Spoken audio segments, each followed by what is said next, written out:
Buen día, amados hermanos, jóvenes. Hasta el último entrenamiento del año pasado, ustedes, por la gracia del Señor, recibieron del hermano Romeo una visión panorámica de todo el Antiguo Testamento. Eso quedó terminado con el entrenamiento pasado. Así que ahora nos toca iniciar una visión general del Nuevo Testamento. Y por esa razón vamos a comenzar con los 4 evangelios. Esa es la porción que nos tocaría ahora dedicar en una visión panorámica del Nuevo Testamento. Y mi encargo para el día de hoy, en esta sesión y en la siguiente, es dar una visión panorámica de los 4 evangelios. Luego los hermanos irán tomando también este lugar para hacer ya una aproximación más enfocada a cada uno de los evangelios. Así que vamos a comenzar con una visión panorámica. Para ello vamos a partir respondiendo la pregunta más básica, ¿por qué 4 evangelios? Es bueno tratar de responder eso, porque es un hecho glorioso del cual damos gracias al Señor, que nuestro Nuevo Testamento, nuestra Biblia, contenga 4 libros dedicados a la persona de Cristo de manera explícita. Sabemos que toda la Escritura habla del Señor Jesús, pero hay 4 libros con los cuales comienza el Nuevo Testamento que hablan directamente de la vida terrenal de nuestro Señor. Así que es pertinente la pregunta, ¿por qué 4 evangelios? En la Biblia encontramos que hay libros que son paralelos y que tratan más o menos el mismo asunto y que se vuelven libros muy importantes porque no son meras repeticiones unos de otros, sino que son libros que se complementan y que sirven mucho para tener un panorama completo. Por ejemplo, en el Antiguo Testamento, los libros de Samuel y Reyes son paralelos con... ¿qué otros libros son paralelos a Samuel y Reyes? Los libros de las Crónicas. Así que cuando uno estudia los libros de Samuel y Reyes, tiene que paralelamente ir consultando los libros de las Crónicas, primera y segunda de Crónicas, porque tratan más o menos el mismo asunto. Y ambos libros o bloques de libros se iluminan, se complementan unos con otros. En el Nuevo Testamento esto es mucho más repetitivo. Por ejemplo, la carta a los Efesios, uno debe estudiarla paralelamente ¿con qué carta? ¿Con qué otra carta de Pablo? La carta a los Colosenses. Efesios y Colosenses son cartas paralelas. Si uno está estudiando la carta de Pablo a los Romanos, debe paralelamente estar consultando ¿qué otra carta de Pablo? A los Gálatas, porque Gálatas y Romanos son también cartas paralelas. Si uno está estudiando Primera de Timoteo, tiene que tener a la mano también la carta de Pablo a Tito, porque Primera de Timoteo y Tito tratan más o menos el mismo asunto y son cartas paralelas. De la misma manera, entonces, estos 4 evangelios tratan más o menos el mismo asunto, la persona de Cristo, la vida terrenal de Cristo, y es mucho más grande la riqueza porque tenemos 4 documentos, tenemos 4 libros que nos van a iluminar de manera mucho más completa, más plena, el asunto del que tratan. No es un caso único en la Escritura que hayan 4 libros que son paralelos. El Evangelio de Mateo, el Evangelio de Marcos, el Evangelio de Lucas y el Evangelio de Juan. Es un hecho único en esta biblioteca que es la Biblia.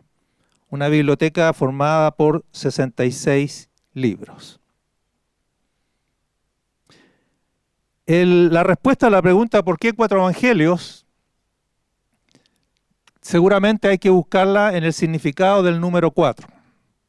Yo no soy numerólogo, pero siguiendo un poco la la enseñanza del hermano Christian Chen, él dice que el número 3 en la Biblia habla de la plenitud divina.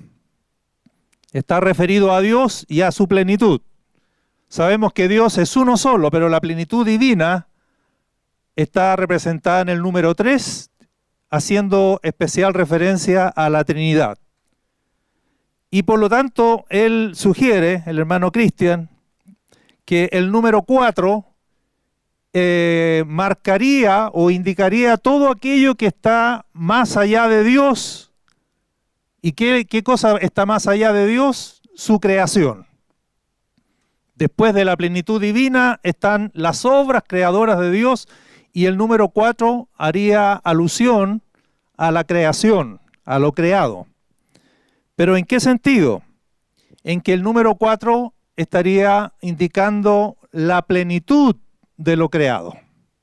No solo haría referencia a la creación, sino a la plenitud terrenal, a la plenitud de la creación. Así como el número 3 habla de la plenitud divina, el número 4 hablaría de la plenitud creacional.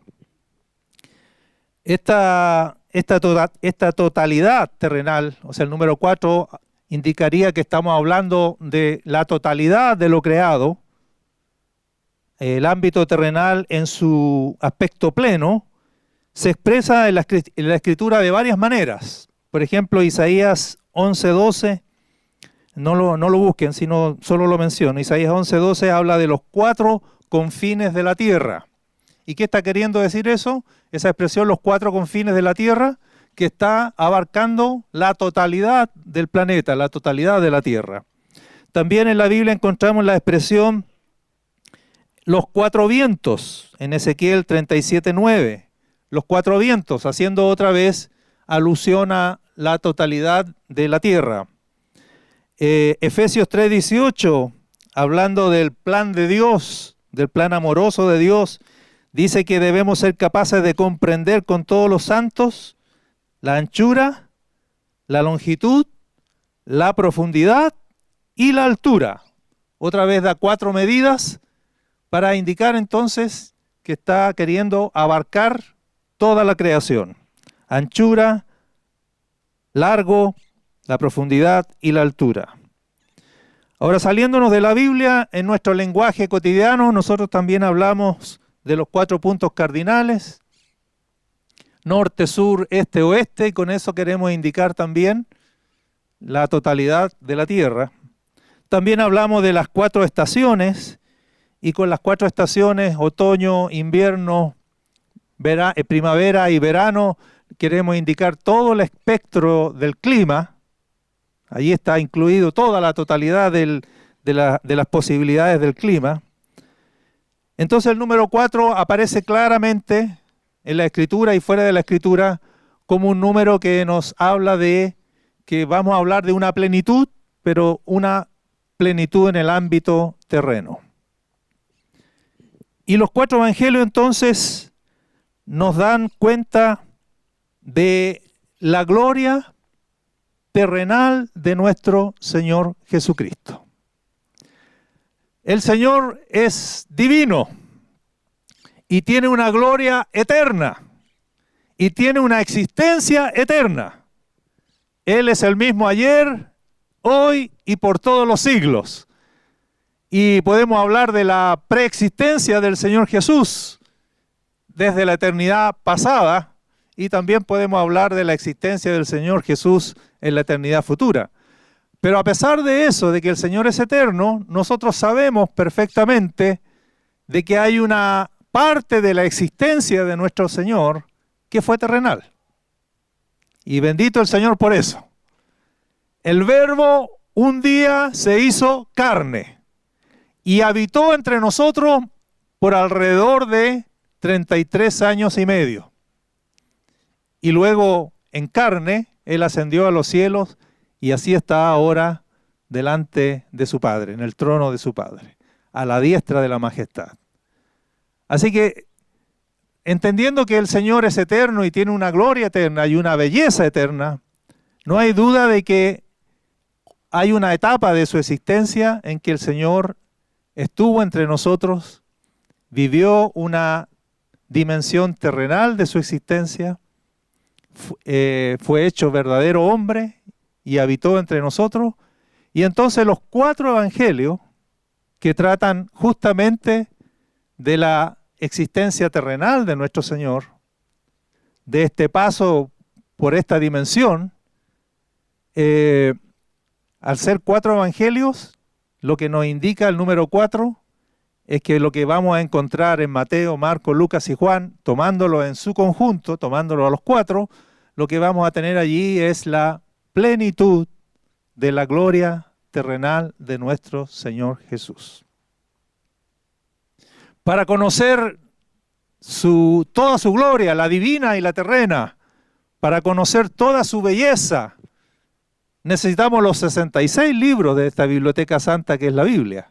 Necesitamos los 66 libros, pero a lo menos tenemos 4 que nos van a mostrar de una manera inspirada, revelada por el Espíritu Santo, la gloria, la belleza de nuestro Señor cuando estuvo entre nosotros. Alabado sea el Señor. ¿Qué gloria tuvo el Señor en los días de su carne? El Evangelio de Juan, o Juan en su Evangelio dice, y aquel verbo fue hecho carne y habitó entre nosotros. ¿Y cuál es la frase que sigue? Y vimos su gloria. ¿Qué gloria es esa? ¿Qué gloria mostró, qué gloria tuvo el Señor Jesucristo en los días de su carne? Para conocer esa gloria, vamos a necesitar estudiar, escudriñar los 4 evangelios. Así que los invito, estimados jóvenes, a ponernos manos a la obra y vamos a dar una mirada a estos preciosos 4 documentos que tenemos como parte de nuestra Biblia.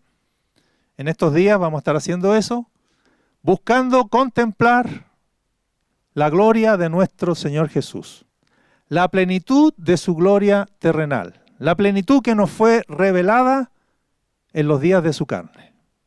¿Qué es lo que podíamos y podemos ver en este precioso Salvador, en este precioso Mesías prometido a Israel y que traería la salvación a todas las naciones? Alabado sea el Señor. Esta gloria, que ya sabemos que el número 4 indica entonces que vamos a hablar de la plenitud de esa gloria, se puede expresar de varias maneras, o está expresada de varias maneras en las Escrituras. Así que como estamos haciendo aquí una visión panorámica, es necesario que tengan en cuenta estas cosas y pueden ir anotando. Por ejemplo, en Mateo podemos decir que Jesús es el hijo de David. Y ya vamos a comentar un poquito eso. Pero podríamos decir en síntesis que en el libro de Mateo, en el Evangelio de Mateo, Jesús es el hijo de David. En Marcos, Jesús es el siervo de Dios. Estamos hablando de la misma persona, pero inspirado por el Espíritu Santo, Marcos va a mostrarnos otro aspecto de la gloria de Jesús. Repito, en Mateo Jesús es el hijo de David, en Marcos es el siervo de Dios, en Lucas es el hijo del hombre y en Juan Jesucristo es el hijo de Dios. Ahí tenemos 4 aspectos de la gloria de Cristo expresadas de esa manera. Hay varias maneras de mostrarlo, pero para ir presentando estas imágenes, estos aspectos de la gloria del Señor, de la gloria terrenal del Señor, podemos ir anotando estas 4 cosas. Repito por última vez, en Mateo Jesús es el hijo de David, en Marcos, díganlo ustedes que lo anotaron, es el siervo de Dios, en Lucas, el hijo del hombre y en Juan, el hijo de Dios. Ahora, si esta gloria terrenal del Señor la relacionamos con los 4 seres vivientes de Apocalipsis capítulo 4, versículo 7, y les voy a pedir que lo leamos esa escritura, Apocalipsis 4, 7, dice, el primer ser viviente, antes de leerlo, tengan en cuenta esto.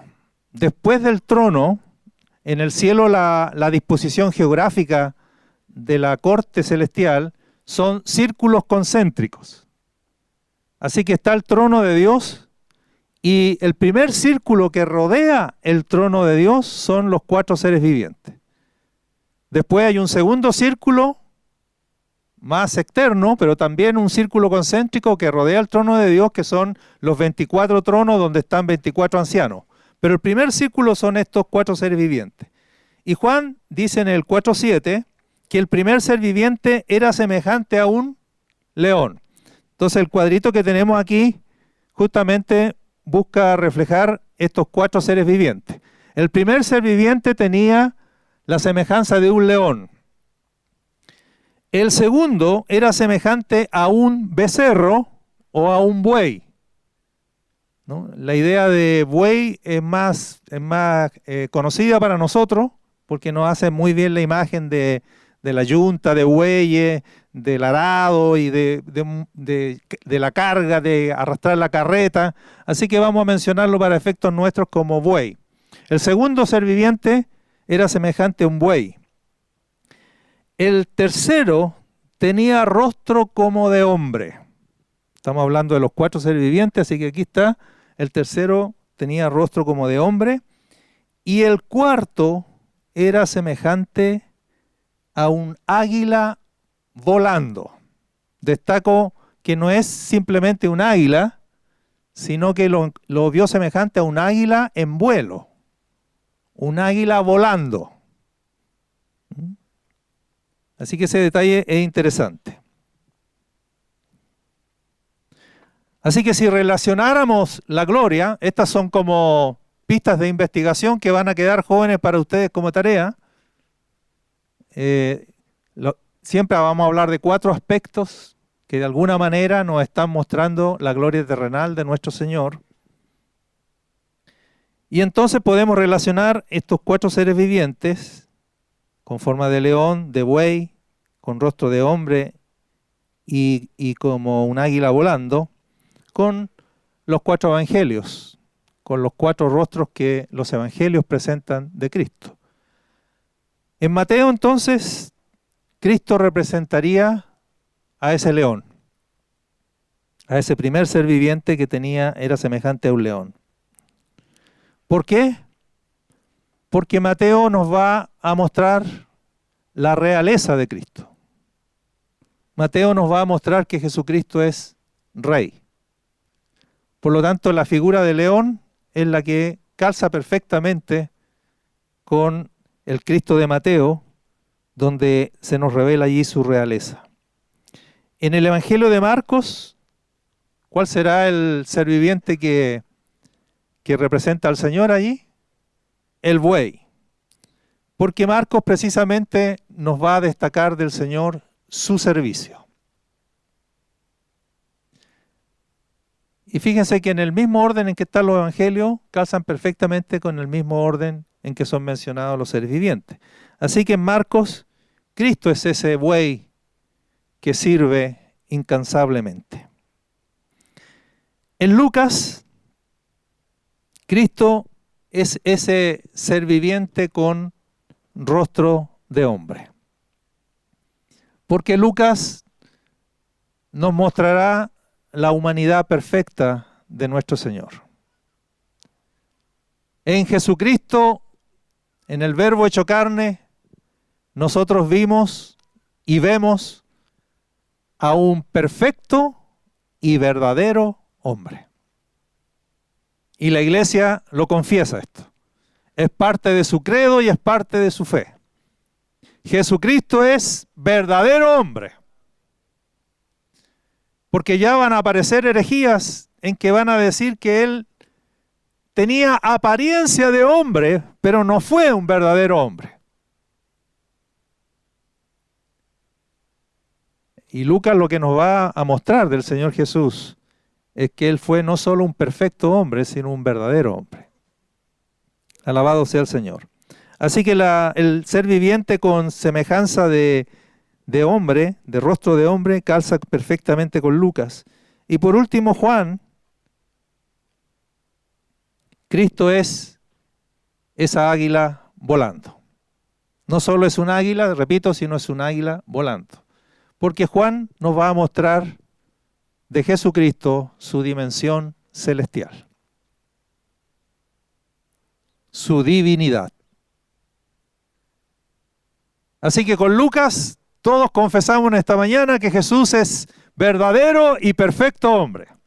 Pero con Juan, este mismo grupo, la misma iglesia, confiesa que Jesucristo es verdadero Dios y perfecto Dios. Él es como un águila volando, apuntando a la dimensión celestial. Él es alguien que no solo estuvo entre nosotros, no solo fue terrenal en el buen sentido de la palabra, sino que también Él es celestial. Él es el Hijo de Dios. Así que esa dimensión celestial, representada por ese cuarto ser viviente, representa perfectamente a Cristo en el Evangelio de Juan. Ahora, si relacionamos esta gloria en sus cuatro aspectos, la gloria terrenal de Cristo, la relacionamos con los colores de la cortina del tabernáculo, vamos a encontrar esto que nos dice Éxodo capítulo 26. Relacionamos esta gloria de Cristo con los colores de las cortinas del tabernáculo. Habían 3 cortinas que hacían las veces de puerta en el tabernáculo del Antiguo Testamento, Éxodo capítulo 26. Había, por ejemplo, una cortina que separaba el lugar santísimo del lugar santo. ¿Recuerdan eso, no? ¿Cómo se llama eso? Esa cortina, el velo. El velo que más que puerta era más bien una pared que impedía que se pudiera pasar del lugar santo al santísimo. Pero ahí hay un velo.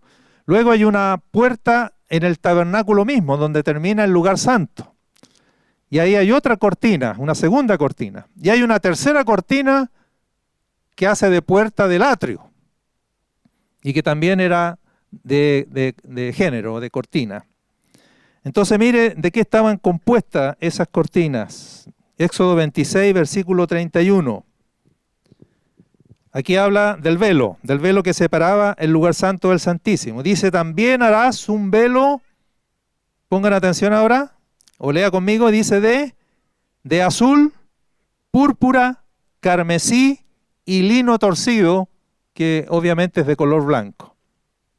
Vamos a fijarnos en los colores. La cortina que separaba el lugar santo del santísimo estaba hecha de azul, púrpura, carmesí y lino torcido. Luego pasen al versículo 36. La puerta del tabernáculo. Harás para la puerta del tabernáculo una cortina. ¿De qué colores? De azul, púrpura, carmesí y lino torcido.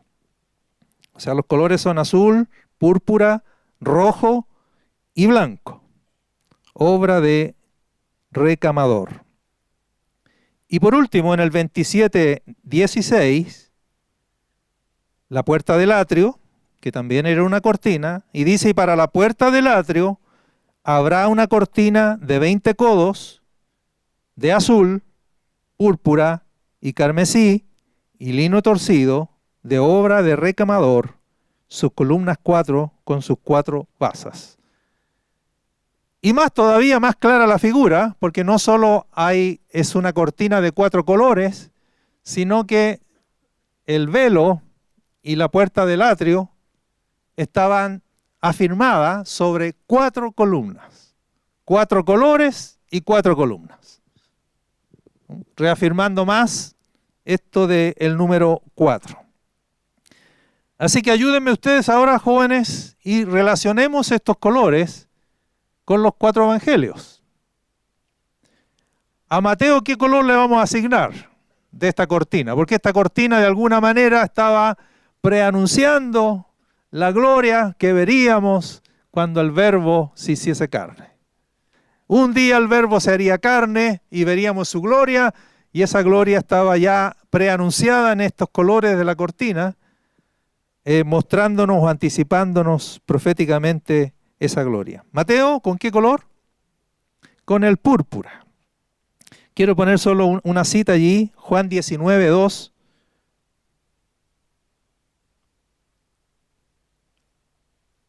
Juan 19:2. Ustedes recuerdan cuando antes de crucificar a nuestro Señor le escarnecieron y se burlaron de Él, producto de que Él había reconocido que Él era el Mesías, y por lo tanto si Él era el Mesías, Él era rey. Era el rey, era el hijo de David, el descendiente de David. Y entonces ellos empezaron a burlarse de Él como rey, le pusieron una corona de espinas, le pusieron una caña simbolizando su cetro, ¿no? Lo que representa la autoridad de rey. Pero ¿qué más le pusieron? Dice Juan 19:2. Y los soldados entretejieron una corona de espinas y la pusieron sobre su cabeza y le vistieron con un manto de púrpura. ¿Por qué le vistieron con un manto de púrpura? Otras versiones dicen de grana, porque ese es el color de los mantos reales, de los mantos de un rey. Como se estaban burlando de Jesús, que Él había dicho que era rey, pero para ellos no era rey, entonces lo coronaron, le pusieron una corona, le pusieron un cetro en su mano y le pusieron un manto real que Juan dice era de púrpura. En griego es tal cual, púrpura, ¿no? Esa palabra no está traducida, está tal como está en el original. ¿Y a Marcos con qué color de la cortina lo relacionaríamos? ¿Al Cristo de Marcos?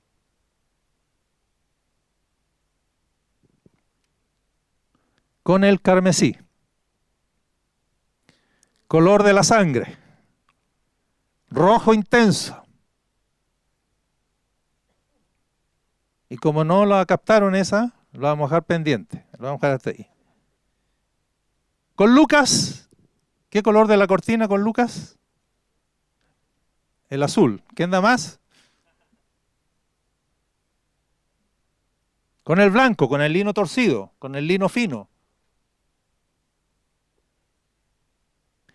¿Por qué? Porque el lino representa la justicia de Cristo, que Jesucristo fue un hombre justo. Es interesante, no sé si recuerdan, el atrio, el patio del tabernáculo, medía aproximadamente, era de cortina de lino blanco,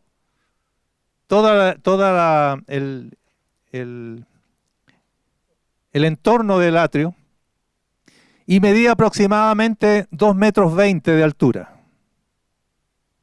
Yo no soy tan bajo, mido 1,80, pero imagínense, aún para mí que no soy tan bajo, 1,80 m, la justicia de Cristo me dejaba excluido de tener comunión con Dios. Dios exigía una justicia como la de Cristo para que yo pudiera tener derecho a la comunión con Dios. Yo ni siquiera podía mirar lo que había adentro, a menos que yo tuviese una justicia como la que Dios exige, que es ni más ni menos que la justicia de Cristo. Así que ahí está el lino fino, el lino blanco, representando esa justicia. Felizmente ese tabernáculo o ese atrio tenía una puerta de entrada y nosotros sabemos que esa puerta es Cristo. Alabado sea el Señor. Entonces un solo texto de Lucas, hermano, en el capítulo 23, Lucas 23, no estamos tratando ningún evangelio en particular, sino dando una mirada general solamente, introduciéndonos en estos 4 documentos preciosos. Lucas 23, 47. Todos los evangelios dicen que cuando Cristo expiró en la cruz, el centurión que estaba contemplando la escena, ¿qué cosa declaró? Verdaderamente este hombre era o es hijo de Dios. Eso declara. Pero Lucas no lo pone así. Y estos son los pequeños detalles que uno tiene que ir a la hora de escudriñar y de leer y de trabajar con estos libros. Tiene que percibir que no están ahí por casualidad. ¿Cómo dice según Lucas la declaración del centurión en el 23:47. Cuando el centurión vio lo que había acontecido, dio gloria a Dios diciendo, digámoslo fuerte, verdaderamente este hombre era justo.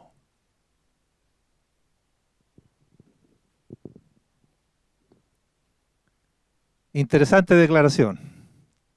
Verdaderamente este hombre era justo. En Lucas, Jesús es un hombre perfecto, es verdadero hombre, y como era un hombre perfecto, he ahí o he aquí un hombre justo.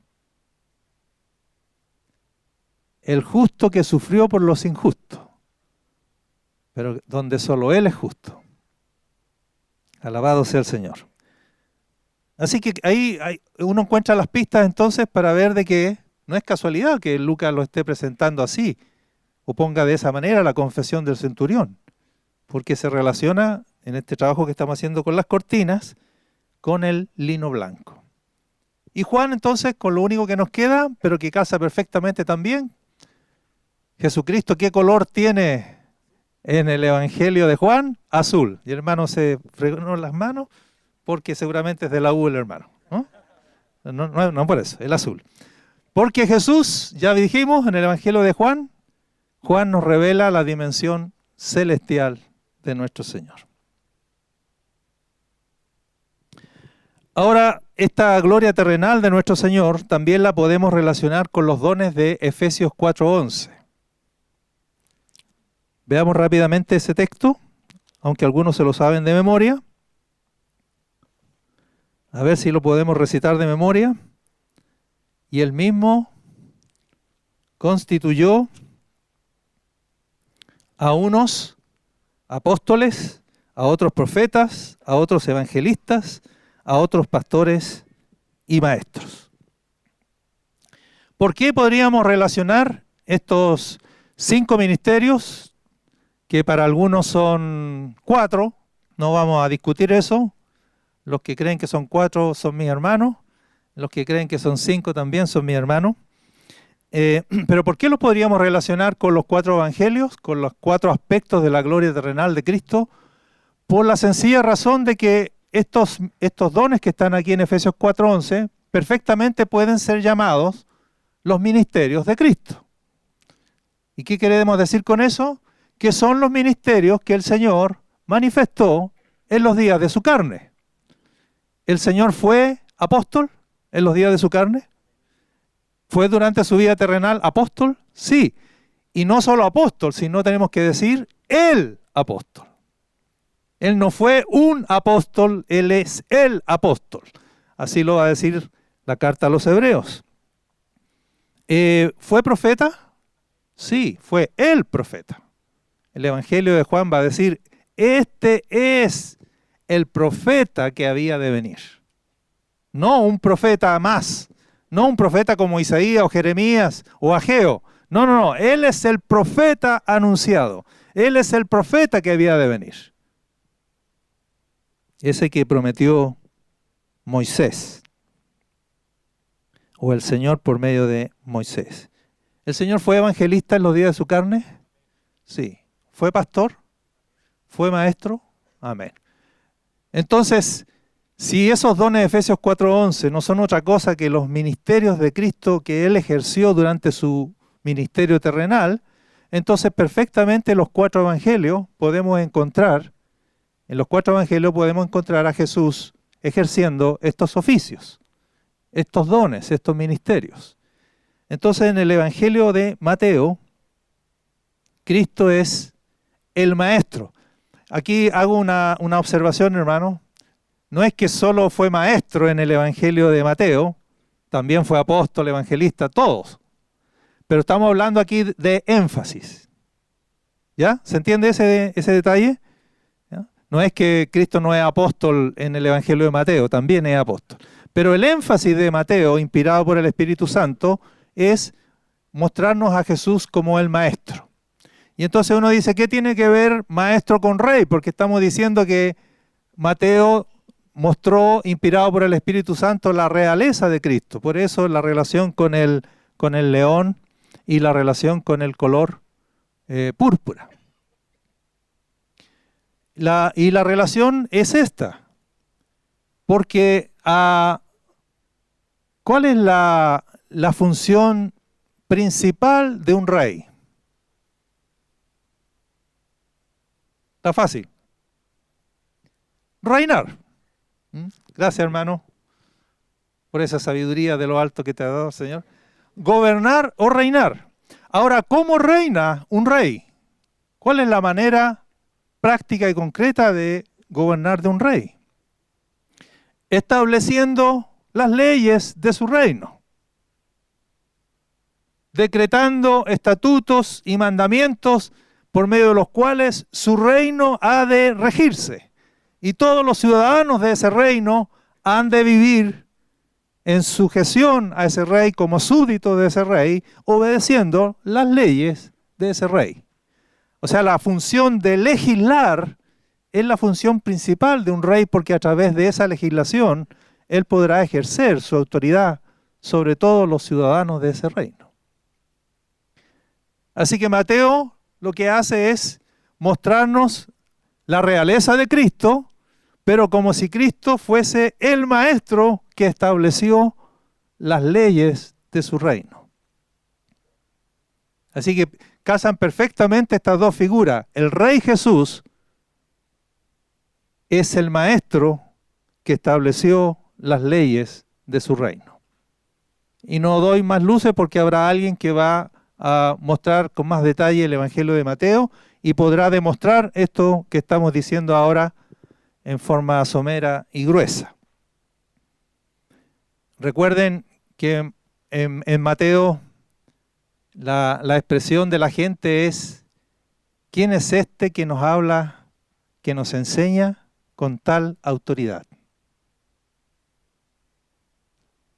¿Con qué autoridad Jesús enseñó? Con la autoridad de un rey, con la autoridad real. En Marcos, Cristo es un pastor. Reconozco que algunos presentan en Marcos a Cristo como un evangelista. Y seguimos siendo hermanos con esa persona que diga así. Mi entendimiento es que en Marcos Jesús es un pastor. Y Marcos y el que está detrás de Marcos, que algunos dicen que Marcos está escribiendo, recuerden que Marcos no fue un testigo ocular, no fue uno de los 12, por lo tanto hay una pregunta bien interesante: ¿cómo Marcos pudo escribir sobre la vida de Jesús si él no fue un testigo ocular? Y es interesante, no tenemos tiempo ahora, pero podríamos ver detalles con que escribe Marcos, que uno dice, pero ¿cómo pudo percibir ese detalle Marcos si él no estuvo ahí? Por ejemplo, que cuando le contestó al joven rico, dice que mirándolo, lo amó. ¿Y cómo se sabe ese detalle? O que cuando vino un leproso a él, hincándose de rodillas, le suplicó. Son detalles que uno dice, los puede registrar alguien que estuvo ahí. Entonces se dice que Marcos escribe la vida de Jesús a través de los ojos del apóstol Pedro, que sí, Pedro fue un testigo ocular. Ahora, tanto Pedro como Marcos no tienen fama de muy buenos discípulos. Hay un material propio en Marcos. Casi todo lo de Marcos está en los otros evangelios, pero hay unos cuantos versículos, alrededor de unos 30, que solo están en Marcos y no están en ningún otro evangelio. Y entre esos versículos propios de Marcos, exclusivos de Marcos, está el incidente, recuerdan, de un joven que cuando el Señor fue arrestado, él venía siguiendo al Señor de lejos y vestido con una sábana, porque él vivía ahí muy cerca de ese lugar donde fue arrestado el Señor. Y seguramente cuando vio el incidente, él estaba ya durmiendo, así que salió en ropa interior a acopuchar, ¿no es cierto? Y se cubrió con la sábana y trató de presenciar el arresto de Jesús. Y dice que cuando lo vieron, lo quisieron arrestar, entonces le agarraron la sábana y él dejó la sábana y salió desnudo arrancando. Ese incidente está solo en el Evangelio de Marcos y lo más probable es que ¿de dónde sacó ese antecedente Marcos? Sea su propio testimonio. Marcos el cobarde. Marcos el que arrancó. Y después en el libro de los Hechos, ese mismo Marcos, ustedes recuerdan, viajando con Pablo y Bernabé en el primer viaje, llevaban un par de jornadas y ¿qué es lo que hizo Marcos? Se devolvió a Jerusalén porque echó de menos a su mamá. Marcos el desertor. Así que su propia experiencia le dice algo. Pero si está viendo los ojos a través de los ojos de Pedro en la vida de Jesús, no exclusivamente a través de Pedro, pero probablemente principalmente a través de los ojos de Pedro, Pedro no lo hace muy diferente, ¿no? ¿Qué recordamos de Pedro? Nosotros que somos buenos para ver las cosas buenas de la gente, ¿qué recordamos de Pedro? Que lo negó. Tiene como 80 cosas buenas, pero todos nos recordamos por la negación. Cuando uno ha fracasado, ¿qué necesita, hermano? Cuando uno ha caído, ¿qué necesita? ¿Necesita un rey? No, un rey no, porque me va a cortar la cabeza. ¿Qué es lo que necesita uno? Necesita un pastor. Jesucristo es Rey de Reyes y Señor de Señores, pero también Él es el buen pastor. El buen pastor que da la vida por sus ovejas. Alabado sea el Señor. Así que en Marcos podemos reconocer a Cristo como un pastor. Y en Lucas, Jesucristo es un evangelista. Ya habrá tiempo para mostrar algo de eso. Y en Juan, Él es el profeta y el apóstol. Repito, escríbanlo con el artículo determinado, el artículo definido, Él, el apóstol, el maestro, el profeta. ¿Está claro, jóvenes? Mateo, maestro, Marcos, pastor, Lucas, evangelista y Juan, profeta y apóstol. En definitiva, no sé si me va a poder proyectar, hermano Rodrigo, la que dice los 4 rostros de Cristo. En definitiva, la gloria terrenal de nuestro Señor que revelan los 4 evangelios. Nos hemos acercado a esta gloria desde varias perspectivas, pero finalmente podemos decir que Mateo lo revela como rey, Marcos lo revela como siervo, Lucas como el hombre y Juan como el Dios. Y aquí también les pido que lo pongan con artículo determinado, con artículo definido. El rey, el siervo, el hombre, el Dios. Yo sé que gramaticalmente decir el Dios no suena bien, pero es importante poner el Dios porque no basta decir que Jesucristo es Dios. Menos en esa época del Nuevo Testamento donde en el panteón greco-romano había muchos dioses. Así que decir que Jesús era un Dios era agregar un Dios más a todo el panteón. Jesucristo no es simplemente Dios. Él es el Dios. Él es el único Dios verdadero. Hay un solo Dios y Jesucristo es ese Dios verdadero y único. Alabado sea el Señor. Repito, hermanos, y voy terminando esta primera parte, que aquí estamos hablando de énfasis. No significa que en Mateo no tengamos los 4 rostros de Cristo, como rey, como siervo, como hombre y como Dios. En cada evangelio están los 4 rostros de Cristo. Lo que estamos hablando aquí es de énfasis. Mateo hace énfasis en su realeza, Marcos hace énfasis en su servicio, Lucas hace énfasis en su sensibilidad, en la sensibilidad en el corazón del Señor, en la humanidad del Señor, en esa sensibilidad que tenía por la gente que sufre, por los perdidos, por los necesitados. Y en Juan vemos su dimensión celestial, su divinidad. El otro de lo... Ahí está. No sé si logran verlo un poquito. Usando las 4 puntas de la cruz, podemos colocar entonces, en definitiva, cómo lo revela cada evangelio. En el madero vertical, arriba del madero vertical en la punta, Jesucristo es Dios, y abajo Jesucristo es hombre. Y en el madero horizontal, a un lado Jesucristo es Rey, y en la otra punta Jesucristo es siervo. ¿Qué es lo interesante de esta gloria del Señor, esta gloria terrenal del Señor? Que desde la lógica humana, si alguien es rey, ¿es siervo? ¿Es siervo a la vez?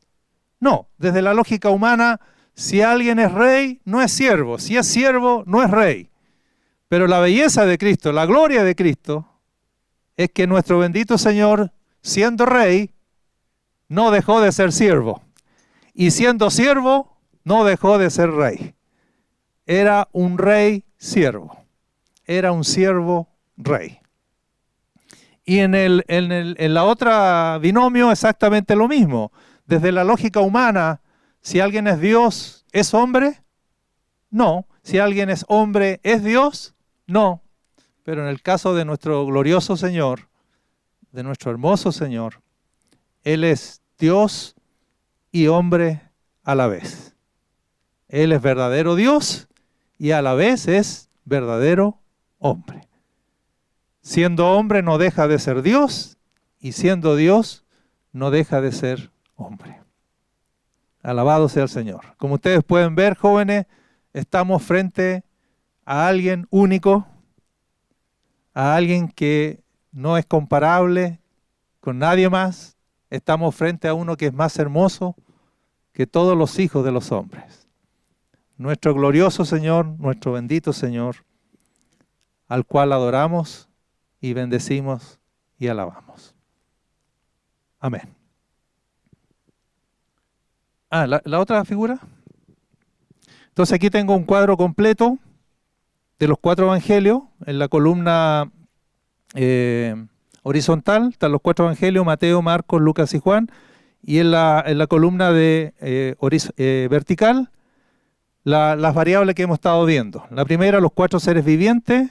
En Mateo, entonces, ¿cuál es el ser viviente que representa a Mateo?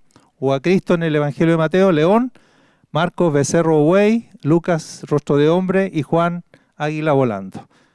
El propósito de la venida de Cristo: hay en cada evangelio un texto, que luego lo vamos a mencionar, hay un texto que resume todo el evangelio, que da la razón de la venida de Cristo a la tierra. Los 4 dicen: por esta razón el Hijo del Hombre vino, o para esto vino el Hijo del Hombre. Explican con 4 textos que en la escuela dominical, no sé si ustedes alguna vez asistieron a la escuela dominical, se llamaba el texto áureo. Yo no tenía que aprendérselo de memoria, y ese texto áureo resumía la enseñanza de esa clase que se nos daba. Bueno, cada evangelio tiene ese texto áureo. Cristo revelado en Mateo como rey, en Marcos como siervo, en Lucas como hombre y en Juan como Dios. Y la relación con los dones de Efesios 4:11 que ya vimos: Mateo como maestro, Marcos como pastor, Lucas como evangelista y Juan como apóstol y profeta. Y agregué hoy día una que no está ahí, para seguir agrandando el cuadrito: la relación con las cortinas del tabernáculo. ¿Ya? Entonces completémoslo ahí. Mateo, ¿qué color le asignamos? Fuerte, púrpura. Marcos, carmesí. Lucas, lino blanco. Y Juan, azul. Amén. Vamos a tomar entonces ahora un break y continuamos a la vuelta. Bendición del Señor.